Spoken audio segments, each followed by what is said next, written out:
el rato que uno hace opinión pública, el rato que uno decide dar el salto hacia lo público, tú no puedes evitar que tengas gente que te odie, pero eso no quiere decir que lo tienes que dejar de hacer. Y eso no quiere decir que todo va a ser un lecho de rosas, pero creo que si tienes convicción en las cosas que dices y son importantes, eso es un precio que tienes que pagar. Y no tener miedo, porque si tú quieres hacer política, la política creo yo que se hace con muchas cosas, pero no con miedo.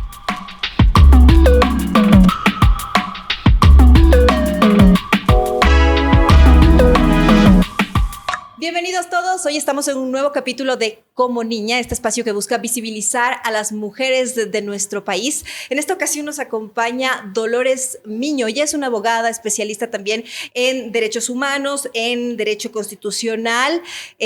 Bienvenida Lolo Miño, así la conocemos, y sobre todo una persona que no le cuesta decir lo que piensa y eso también te ha pasado factura. Cuéntanos, Lolo, bienvenida. Gracias, mi querida Silrat. Primeramente, felicitarte por este espacio, que creo que es importante abrir lugares de conversación para las mujeres que participamos en política ya, pero sobre todo para otras mujeres que tienen una voz potente y que necesitan estos espacios. Así que nada, yo muy feliz de estar aquí. Primero quisiera conocerte un poco más de cerca, Lolo, conocer un poco sobre tu familia, tu pequeño, me contabas que estás corriendo porque precisamente tienes que irle a buscar, tu tema muy personal, muy familiar. Creo que así como para contarte muy rápido, yo creo que ya en mi vida adulta, el reto más importante que yo he tenido a nivel familiar es tener que asumir el cuidado y crianza de mi hijo sola. Ya voy a modular esto. Mi guagua, a él yo le crío yo sola como mamá soltera y lo digo con mucho orgullo. Pero dentro Nicolás. de Nicolás. ¿Qué edad tiene? Él tiene 12. Oh, Ya es grande. Está entrando a la adolescencia. Está entrando a la adolescencia, pero sola, digamos, sin el acompañamiento del papá, yo, digamos, saliendo de una situación de violencia psicológica, que hasta el día de hoy sí se traduce a mucha violencia patrimonial y sobre todo vicaria. El tema económico sigue siendo un mecanismo de castigo a las mujeres que queremos salir de relaciones que no nos hacen bien, pero dentro de todo creo que he tenido mucha suerte porque si bien yo soy mamá soltera, no soy una madre sola. Mi hijo crece en un entorno muy acompañado por mi familia, que afortunadamente la tengo, y a la par de que pasa todo esto, yo voy haciendo algo que quería hacer desde chiquita, que era participar en lo público desde quizás la sociedad civil y utilizar el derecho, que es mi profesión, como una herramienta de cambio social. Y he sido muy afortunada de verdad, porque así como tú dijiste al inicio, que una mujer participe en el debate público a veces no es pacífico, nos genera resistencias, nos genera ataques, pero finalmente también es el precio de tener una voz. Así que no le hago feos a eso, más bien creo que era parte de esto a lo que yo me metí y me siento muy afortunada de que a pesar de que en un inicio, si se quiere, de mi vida adulta, la vida me puso este reto tan grande que es asumir una maternidad sola, de todas maneras eso no ha sido un obstáculo para que yo pueda consolidarme como profesional y tener el enorme privilegio también, porque yo creo que es un privilegio de tener estos espacios contigo, con tus colegas que me honran muchísimo al invitarme todo el rato a hacer de mi voz una voz que resuene y hay días que me levanto y digo, esto es lo que yo quería hacer y lo logré, pero es mucho gracias al apoyo de ustedes también, así que yo soy muy agradecida. Hay un tema precisamente en esto que tú decías y es como no, soy una mamá soltera, pero no una mamá sola. El acompañamiento de otras mujeres, de la familia, es fundamental y te lo digo también porque entiendo mucho lo que me cuentas, porque yo fui también mamá soltera mucho tiempo hasta que le conocí al Javi, a quien amo con mi corazón y es ahora papá para mi hijo. Y claro, es durísimo y si estás sola es 3 veces más duro y yo creo que le tengo mucho agradecimiento a mi familia porque fueron los que me pudieron sostener cuando yo más necesitaba, porque si no yo ni siquiera acababa de estudiar. Sí, así es. Yo creo que es un privilegio contar con una familia. Yo les agradezco todos los días, no solo a mis papis, que son quienes hacen este ejercicio de coparentalidad conmigo, sino también de mi hermana, de mi cuñado, de mis sobrinos, que son una familia extendida y que le han dado a mi hijo un hogar tan amoroso, tan contenedor, y a mí también, porque uno como mamá lo que necesita también es a veces a dónde recaerte cuando la vida se te pone complicada, ¿no? Salir de relaciones de violencia psicológica y violencia vicaria implica que tú en ciertos casos, que el resto de la vida tú vas a tener que lidiar con una persona que permanentemente sabotea tu ejercicio de maternidad y eso es durísimo, uno tiene que curtirse a lo largo de los años y uno solo, mejor dicho, voy a hablar de mí misma, yo no sé si sola hubiera logrado superar eso. Si yo no hubiera tenido unos papás que se quedan con mi hijo cuando yo vengo a estos espacios de entrevista, cuando tengo viajes, por ejemplo, que son fundamentales para la carrera de uno, yo no creo que hubiera podido hacer lo que estoy haciendo y por eso te digo, yo tengo una gratitud enorme por eso con ellos, pero también con la vida que me barajó este juego de cartas, ¿no? Me puso una dificultad enorme que es compartir, digamos, un hijo con una persona que no es presente y que no quiere estar presente, pero por otro lado también la contraparte de esta familia maravillosa que llena este vacío y un poco es un bálsamo frente a estas situaciones que yo sí las digo con todas las palabras, creo que son formas de violencia vicaria también. Y que de alguna forma toda esta construcción es más saludable, yo te digo, asumir ese papel solas que con alguien que en realidad no se le rinde al desafío y no se le mide ese desafío que es criar a un humano, ¿no? Formar a un pequeño ser humano. Sí, sí, yo creo que es un reto tener hijos. Y a la gente que hoy por hoy, que los jóvenes cada vez con más frecuencia dicen, yo no quiero tener hijos, yo un poco sí les entiendo, porque tener la vida de una persona en tus manos es cosa seria, no es un asunto de juego ni de broma. No es solo un tema de tú tener un flujo económico importante, que sí es una parte fundamental, pero también implica un ejercicio constante de emocionalidad, de tú también como adulto regular tus emociones, de tú entenderle a esta personita que es un individuo aparte de ti, que tiene sus emociones, sus pensamientos propios. El mío ya está entrando a la adolescencia, entonces él ya tiene sus criterios propios que no necesariamente son iguales a mí.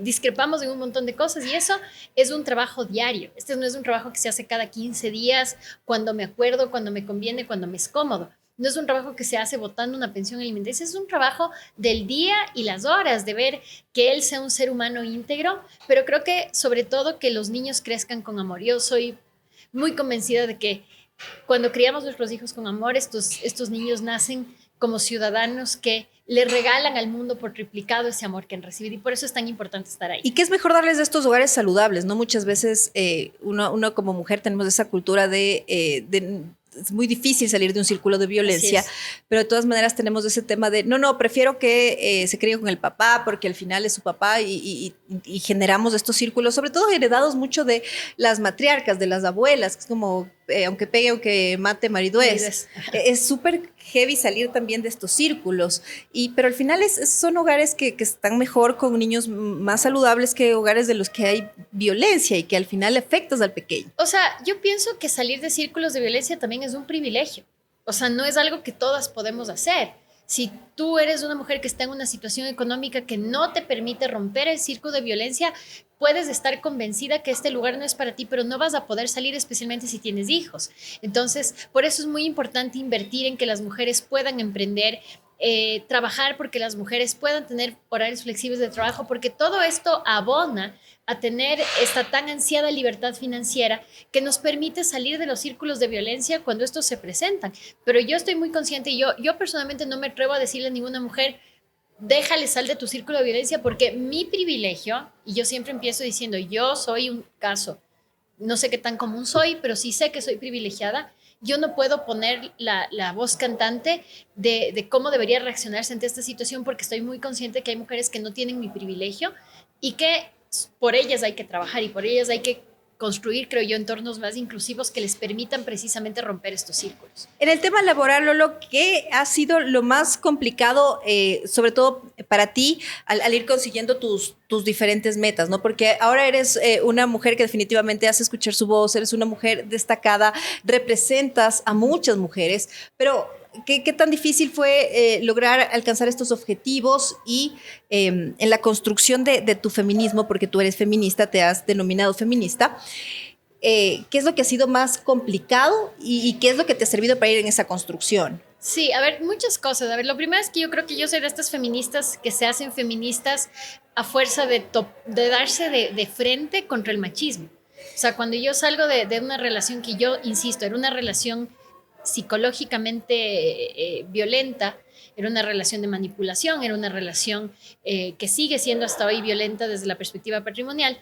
Yo me doy de cara con esto de que las mujeres en realidad, especialmente cuando somos mamás, uno percibe esa desigualdad en ese momento. Yo creo que hasta que no eres mamá no percibes la desigualdad. Y entonces yo me estrello de cara contra algo a lo cual yo, a pesar de que siempre tuve una inclinación fuerte en el trabajo de derechos humanos, no lo veía como tan importante y lo digo con mucha vergüenza, pero también lo digo desde un lugar de que la vida a mí, por esta cosa desafortunada, me permitió meterme en esto del feminismo y entender que definitivamente hay logros importantísimos, podemos votar, podemos tener tarjeta de crédito, podemos acceder a trabajo y estudio, perfecto, pero todavía tenemos un largo camino que recorrer en cuanto a alcanzar una igualdad real y mucho de alcanzar esta igualdad real pasa por establecer condiciones adecuadas y suficientes para la maternidad. Entonces esto primero, digamos, me doy con este mundazo del machismo es una realidad muy dolorosa y el machismo nos pasa a todas y es algo que no discrimina entre edad, raza, sexo, condición económica y social.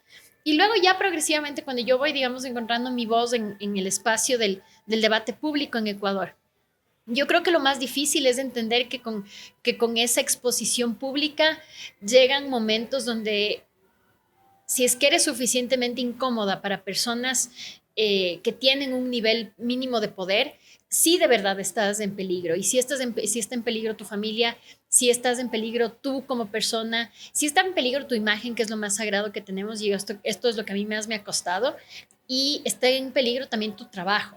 Yo creo que para mí los 3 últimos años fueron, creo yo, los más dolorosos, los más retadores, porque yo me enfrento a una maquinaria comunicacional de un gobierno que simplemente no tenía las destrezas para consolidarse frente a la opinión pública y utiliza como estrategia a través de ciertos satélites el atacarnos a las mujeres que éramos incómodas y con un costo, digamos, reputacional para mí que yo sí creo que fue alto. Yo sí creo que este framing que a mí se me hace de que yo soy correísta, que soy defensora de delincuentes, etcétera, sí fue una Así estrategia. actuó ese gobierno porque... Sí, o sea, yo lo digo sin ambajes y lo he dicho y lo seguiré diciendo, yo no soy una persona que miento. Creo que fue una bajeza de estas personas, ellos saben quién son, pero al final del día, la moraleja para mí de esto es 2 cosas. Primeramente, entrar en el debate público tiene ese precio. Este tipo de embates hay que llevarlos como medalla, porque finalmente creo yo que si mi voz fuera intrascendente, nadie se daría la molestia de activar durante 15 días un troll center para dañarme reputacionalmente. Y segundo, la otra cosa que me parece súper linda, a propósito de lo que salió un meme el otro día, un post en Twitter y en Instagram que tenía las 2 fotos, la una era de la cantante, la ex cantante de La Oreja de Van Gogh, que es Amaya Montero, que se retira de la música por problemas de depresión y ansiedad, y luego Simone Biles, que es la gimnasta campeona olímpica de Estados Unidos, que en las anteriores Olimpiadas también un poco se retira por estos temas de depresión y ansiedad. Y la leyenda de estas 2 fotos decía, esta es la moraleja de que las mujeres siempre nos podemos volver a levantar. Y eso resonó mucho conmigo porque después de estos 3 años que sí han sido súper retadores para mí, yo sí creo que cuando uno es íntegro con quien es, con su trabajo, sí creo que estos embates, si bien te descolocan y capaz te sacan un poco el camino, de todas maneras son situaciones de reto de las cuales tú puedes volver. Y yo siento que si es que algún rato me fui, estoy volviendo, que definitivamente si había alguien que trataba de sacarme del juego, si había alguien que trataba de desnaturalizar mi trabajo o de sacarme, privarme de oportunidades laborales y de exposición pública, pues no lo lograron. Hoy solo, y esto con toda la humildad le digo, pero para ilustrar, esta es mi 3ª entrevista del día y me falta una más. Entonces... Claro, nos reinventamos y vamos de alguna manera potenciando eso, ¿no? Así Pero ¿has sufrido depresión, ansiedad? ¿Tuviste capítulos? Sobre todo porque no es fácil, sobre el tema de los ataques son súper violentos en redes sociales. Imagínate un troll center activado durante 15 días para fregarte y para afectarte reputacionalmente, te puede llevar a un tema de colapso también. Creo que en ese momento no, porque yo las situaciones de crisis las enfrento con mucha adrenalina, entonces el momento que estoy atravesando por el ojo del huracán, yo más bien me pongo más fuerte y no. Y yo recuerdo que en esos momentos cuando alguien se daba el trabajo de activarme todo un troll center para una simple ciudadana de 1,50 m como yo, es chistosísimo, o sea, luego la gente me conoce y me dice, yo pensé que eras más alta. No, o sea, ¿quién hace? Es esa imagen porque aparte, de estos mujer, troll centers, de poder. estos troll centers no son baratos, no son gratis, no son caros. O sea, alguien está invirtiendo plata en arruinarme la reputación y eso dice algo. En esos momentos yo no lo veía mucho, pero sí, digamos, después empezó a ser un problema para mí porque yo dije, ojo, esta gente sí está logrando tener un nivel de resonancia en ciertos niveles y en ciertas personas y eso sí me generó un poco de angustia. Pero como digo, creo yo que cuando uno es leal a su verdad, cuando uno sabe que está haciendo las cosas bien, pasan dos cosas. La primera es que uno no puede evitar que idiotas quieran tumbarte. Eso es parte de esto. Y segundo, que muchas veces esa gente podrá ganar ciertas batallas, pero no gana la guerra, porque la honestidad no se fabrica. O sea, la honestidad me refiero a sobre todo, a ser leal con uno mismo y con lo que uno piensa. Pero entonces, de todas maneras, eso no se fabrica. Estos ataques sí, en realidad, sí logran afectar. Yo te digo, Sí, porque es impresionante. Uno opina no contra, sino uno es crítico con otro gobierno, con otra autoridad y empiezan a minarte. Y si es que criticaste a alguien del actual gobierno, eres correísta. Y si criticaste al otro y si criticaste al de Correa, eres una acérrima odiadora del correísmo. O sea, uno no puede tener ahí un equilibrio porque es impresionante. O sea, sobre todo si eres mujer, yo sí creo que las mujeres se nos permite mucho menos. Yo tengo colegas míos, siempre cuento esta anécdota, pero en algún momento del debate, me parece que era del aborto por violación, que yo ponía algo, yo sí opino a veces, digamos, desde una perspectiva más personal y política, pero usualmente mis opiniones están fundamentadas en algún tema legal. Y yo decía, es desproporcional que una niña tenga que pagar por abortar cuando le violaron, era un poco el tenor este. Y era una retafila de insultos, desde feminacia, abortadera, asesina, ojalá te violen, o sea, es horrible lo que nos dicen a nosotros. Y luego un colega mío, un par de colegas míos a quienes aprecio mucho, ponían exactamente el mismo trino y la respuesta era, doctor, estimado, distinguidísimo doctor, yo discrepo con usted. Entonces, sí hay una diferencia de trato, más que nada. Hay una diferencia entre lo que se les permite hacer a los hombres y lo que todavía se nos permite hacer a las mujeres. Y cuando tú me presentabas al inicio, no sé si era en la versión que quedó, sino en la primera que no se grabó, tú decías algo de polémica y controversial. Y la pregunta es, y eso también dice mucho o sea, cuando un hombre hace opinión pública fuerte, nunca le ponen estos labels, pero a las mujeres sí, porque a nosotros se nos permite menos.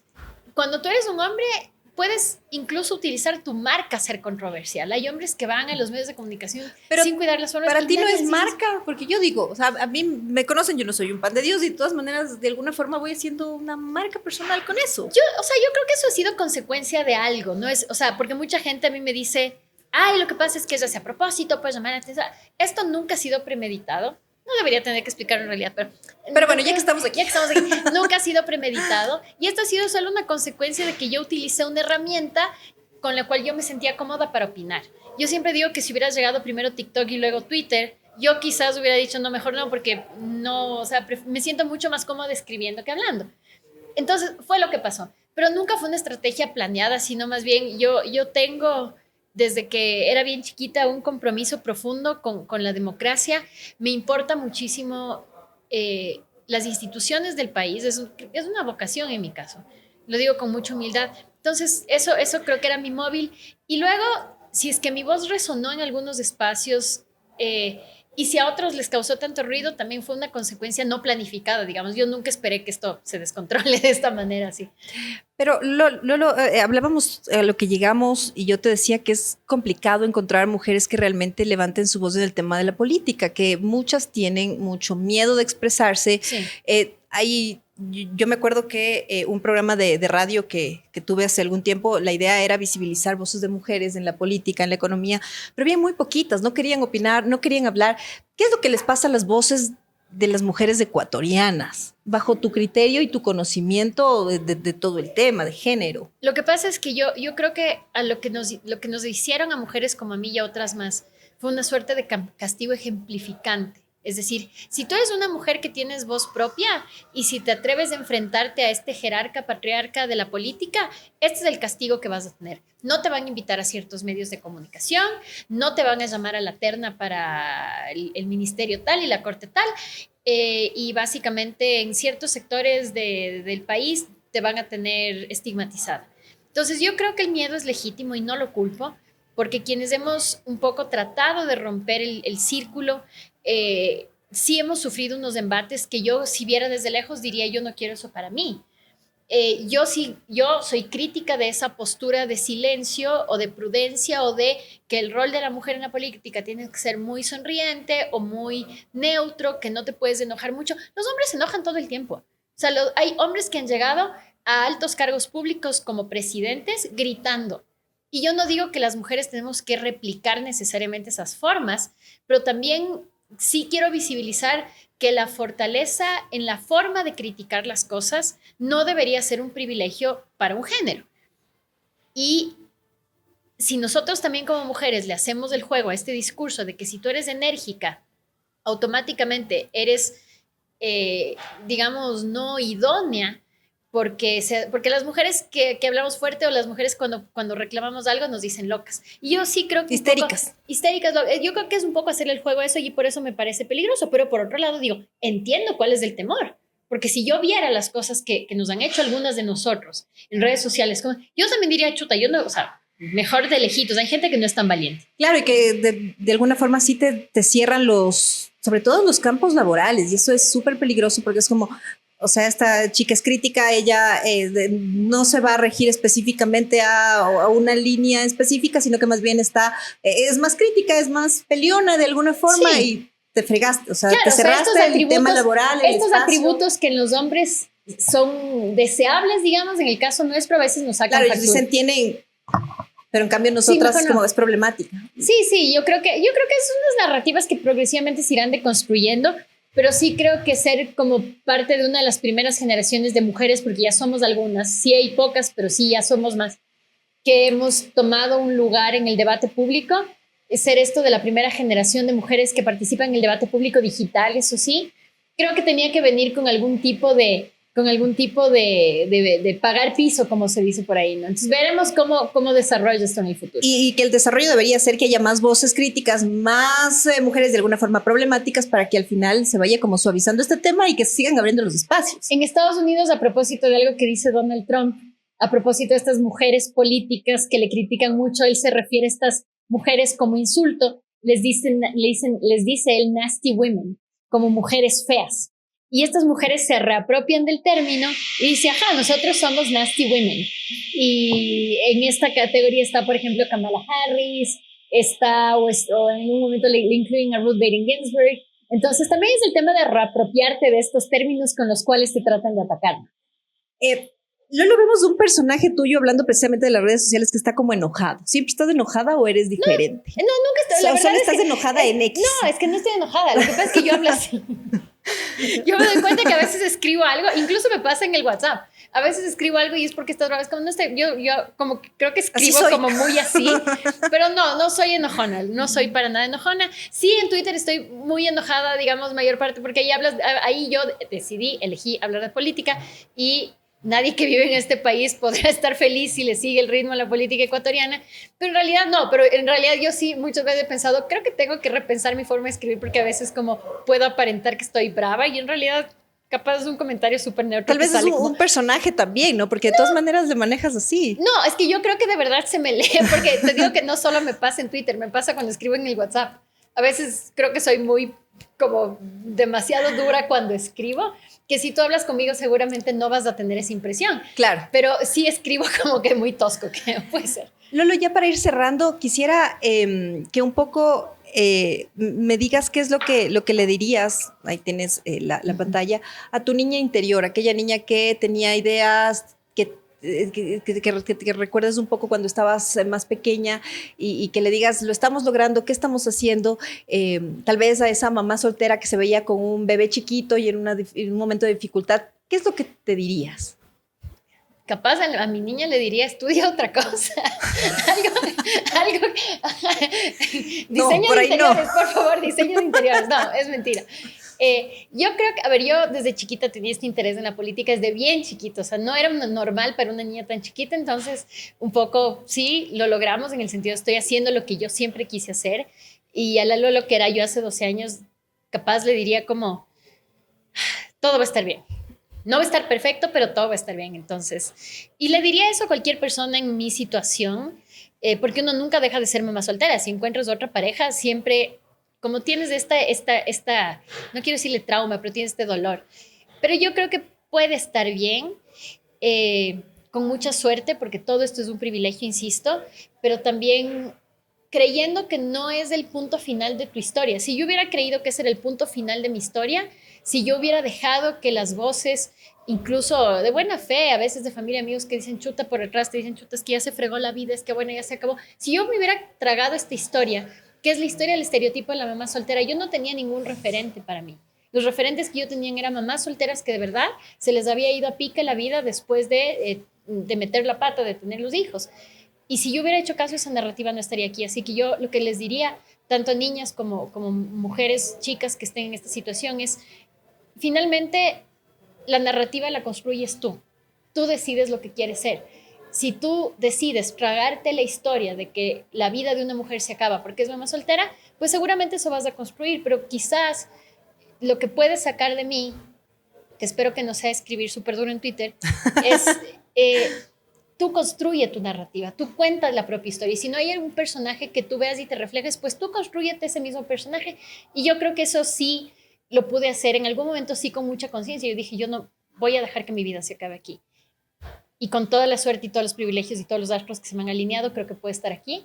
Así que eso creo que es lo que les podría compartir. Y finalmente, para las mujeres que quieren alzar su voz, que quieren ser parte de la política, pero que tienen miedo porque han visto precisamente estas cabezas que se han levantado en Twitter. ¿Cuál es el mensaje ahí y en las redes sociales y en la política en general para que las mujeres tengamos ya un poco más de valor y de querer participar en política y sortear todos estos miedos que tenemos alrededor? Yo creo que si tienen algo importante que decir, díganlo. Díganlo. Y la honestidad sí tiene consecuencias y las consecuencias no necesariamente son bonitas, pero además, cuando a ti te gusta la política tiene como, y la democracia sobre todo, tiene como particularidad la diversidad de voces. Eso quiere decir que tu opinión que critica a otra también va a ser sometida a crítica. Obviamente eso no quiere decir que uno tiene que aguantar insultos o que te manden a violar, entonces al rato ya les bloqueas, pero desafortunadamente el ejercicio de la construcción de la opinión pública siempre va a tener detractores. Y cuando tienes detractores es que algo estás haciendo bien. Incluso yo siempre pongo este ejemplo, los futbolistas mundialistas de equipos importantes de fútbol siempre tienen haters. Las cantantes con 1000 Grammys tienen haters también. O sea, el rato que uno hace opinión pública, el rato que uno decide dar el salto hacia lo público, tú no puedes evitar que tengas gente que te odie, pero eso no quiere decir que lo tienes que dejar de hacer. Y eso no quiere decir que todo va a ser un lecho de rosas, pero creo que si tienes convicción en las cosas que dices y son importantes, eso es un precio que tienes que pagar. Y no tener miedo, porque si tú quieres hacer política, la política creo yo que se hace con muchas cosas, pero no con miedo. Muchas gracias, querida Lolo. Ha sido muy chévere conversar contigo. Muchas gracias por apoyar esta iniciativa y también por contarnos un poco sobre tu historia, tu vida, por abrirnos también tu camino y sobre todo por ir abriendo estos espacios que se necesitan y que son tan importantes para las mujeres. A ustedes y muchísimas gracias. Felicitaciones por este lindo espacio, súper necesario. Cuenten conmigo para lo que necesiten y bueno, felicitaciones, súper lindo está, la ubicación está linda. Muchas gracias y hablando de la ubicación, muchas gracias al Hotel Le Parque que nos abre sus puertas, este lugar está hermosísimo, hacen un latte delicioso y también está súper rica toda la comida, así es que vengan al Le Parque, quédense aquí, pasen noches románticas, también es un lindo lugar para que ustedes puedan aprovechar de todos los espacios, una piscina hermosa, etcétera, y muchas gracias a Dental Alliance, si quieren lucir una hermosa sonrisa, ya saben, el doctor José Maldonado está ahí listísimo para ir y acompañarles en todos sus procesos. Muchas gracias y hasta pronto. Estamos desarmando el kiosco.